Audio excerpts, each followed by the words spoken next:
Hi, and welcome to this episode of John's Motorcycle Rescue and Review. Alright guys, it is time for a moment of truth here, and although it's really not something we like to talk about on motorcycle channels, every once in a while the unforeseen happens and we end up wrecking a motorcycle. Over the course of my long riding career, I have put down several bikes. Thankfully, in most of the situations, I was able to get up and dust myself off and ride the motorcycle home. And in this video, I'm specifically going to be talking about the classic motorcycles that I have wrecked in the past. All of these incidents occurred when I was in my late teens and early 20s. In this video, I'll talk a little bit about each of the motorcycles that I feature here. I'll also talk about the cause of the accident and what I learned from that. And hopefully, you can learn from my mistakes and enjoy your classics in a safer fashion. The bikes we'll talk about in this video are Honda's iconic 1973 CB750, Kawasaki's 1980 KZ750 LTD, and this was the T model, so it's a 750 twin cylinder, and Suzuki's 1984 GS1150ES. I've reviewed the Kawasaki and the Suzuki on this channel previously. I'll provide links to those review videos as we look at each of the bikes. The first bike we'll look at is Kawasaki's 1980 KZ750 LTD, or 750T. This was actually my first motorcycle. When I was in high school, I purchased this motorcycle from my friend for $250. The last time he rode it through a cornfield, so when I got it, it was completely caked in mud. But after I washed it and detailed it, it actually looked pretty nice. The only other bike I had ridden previously was a Honda CB360T. And so to me, the 750 just felt very powerful, very roomy. It was more comfortable for longer rides. And although I hated the cruiser style handlebars, I really did like the bike. Good points about the 750 LTD were the nice styling. This bike reminded me a lot of the KZ1000 LTD of the time, and I thought that was just a gorgeous bike. The twin cylinder motor in the 750 was a very torquey motor. It made lots of good streetable power, although it really lacked the top-end power of the 1000cc motorcycles.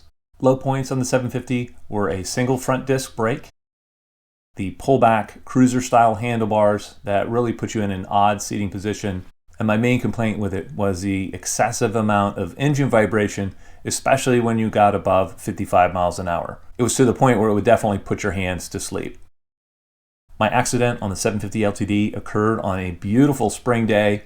My mom asked me to take some letters down to the post office, and I thought, man, this is just a great excuse for a ride. So I hopped on the 750, tucked the letters into my jacket, and headed down the street to the post office. When I got to the post office, I pulled up in front of the mailbox, and I put my side stand down, and I was about to get off the motorcycle when I looked over and realized that if I reached a little, I could just drop the letters directly into the mailbox. And so I pulled them out of my jacket, I dropped them in the mailbox, and I pulled out. Since I hadn't put the bike over onto the kickstand, I forgot to put it back up again. And so when I started to drive, my kickstand was in the fully deployed position. The first turn that I made was a right-hand turn, and I made the turn successfully and started up a long straightaway. Normally, I really ripped it up going down that straightaway. On this day, I decided to just take it easy. I was cruising down through at about 45 miles an hour, and about halfway down the straightaway, there was a slight left bend. And as I entered the corner, the kickstand hit, there was a loud noise, and it jolted the bike upright.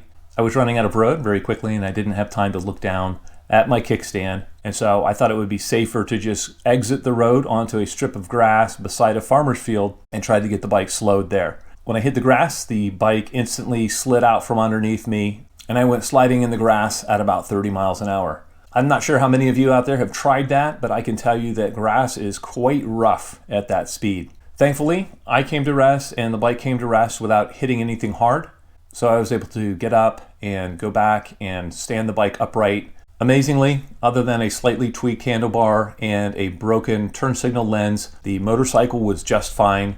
Evidently, I was not the only rider to ever leave my kickstand down and wreck a motorcycle as a consequence of that. All modern bikes have cutoff switches that will not let you put the bike in gear while your kickstand is down. I think that's a tremendously wise safety feature.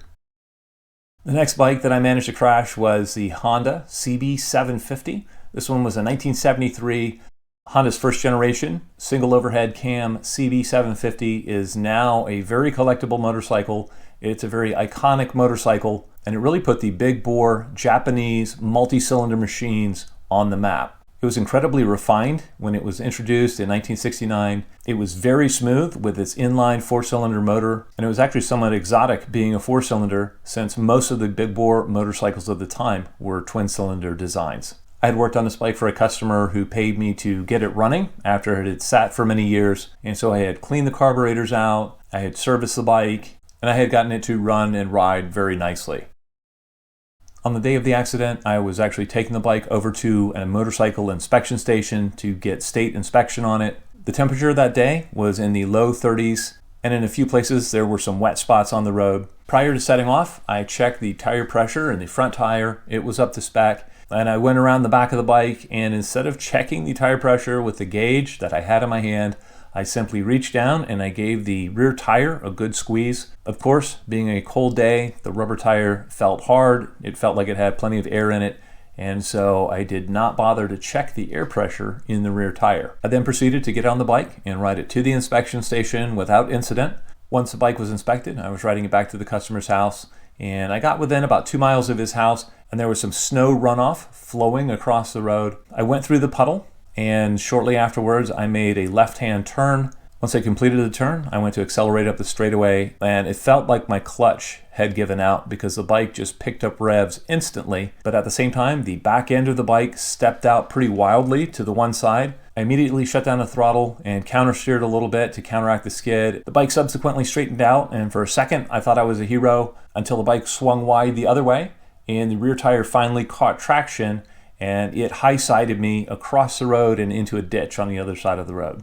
Once again, although I was bruised up a little bit, I was able to get up and go and pick the bike up. When I picked the CB750 up and looked at it, the only damage that was done to it was there was a grip that was torn on the left-hand side of the bike, as well as an engine cover on the left-hand side of the bike that had a slight crack in it. I was able to ride the bike back to the customer's house, and I was able to find a side cover for it and replace that and replace the damaged grips. When I later tested the tire pressure on the rear tire, it only registered about 10 pounds of pressure, and while I don't think that was the only factor in this accident, it was something I could have and should have easily prevented as a potential cause for the accident. The other lesson I took away from that accident was not to be out riding a motorcycle when the weather conditions were conducive for there to be ice on the road. The third classic motorcycle that I put down was Suzuki's mighty 1984 GS1150 ES. This was one of the quickest motorcycles of the time period, and Pee Wee J. Gleason actually turned a 10.4 second quarter mile on a GS1150 in 1984. Gleason was a professional racer, so the 10.4 second time is a bit optimistic for the average rider. The GS1150E and ES were the last of the line for the big air-cooled Suzuki motors, and when Suzuki introduced the GSXR line in 1986, they used a completely new air oil-cooled engine. To me, good points of the 1150 ES were the styling. I really thought it had kind of an 80s funk to it, but in a pretty cool way. The seating position was fairly comfortable on it, and it had ample power in any and every riding situation. It was a fast bike. On the downside, there was a lot of wind noise and turbulence that came over the top of that fairing. The 1150 ES was also a very vibey motorcycle for a 4-cylinder design, and the front suspension on the GS 1150 ES sported a feature that was in vogue at the time, but it's also a feature that I think contributed to the accident that I had, and that is the anti-dive feature.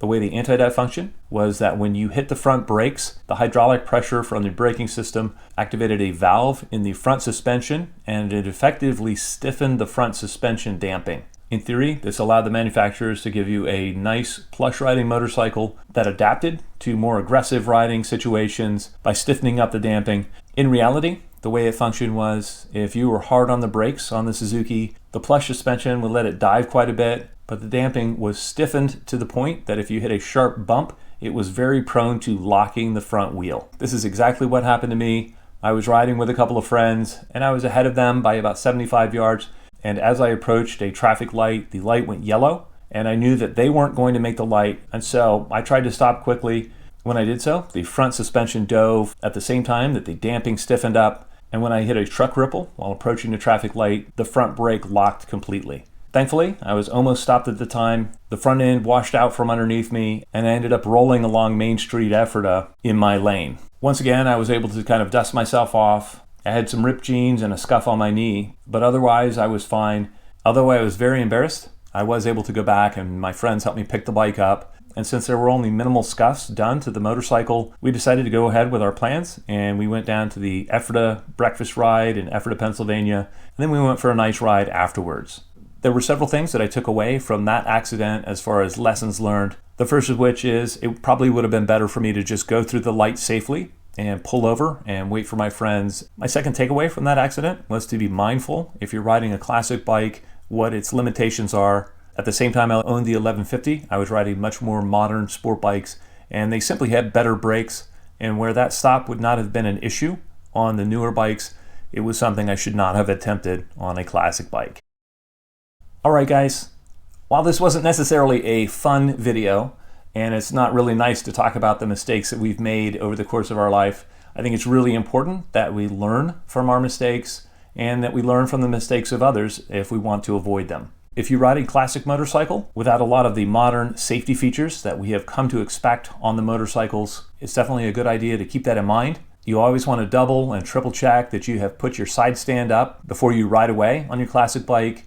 As on any motorcycle, it is critical to check the tire pressure, both front and back, on a regular basis. And if you're transitioning back and forth between classic bikes and modern bikes, it's very important to keep in mind which one you're on and what the limitations of that motorcycle are so that you don't exceed those limitations in a split-second decision. I'm sure I'm not the only individual who has ever wrecked a motorcycle. If you've ever wrecked a motorcycle, feel free to share in the comment section below not only what happened, but what you took away from that accident and how it improved your riding in the future. As always, I hope you found this video entertaining and informative, and until next time, enjoy the ride.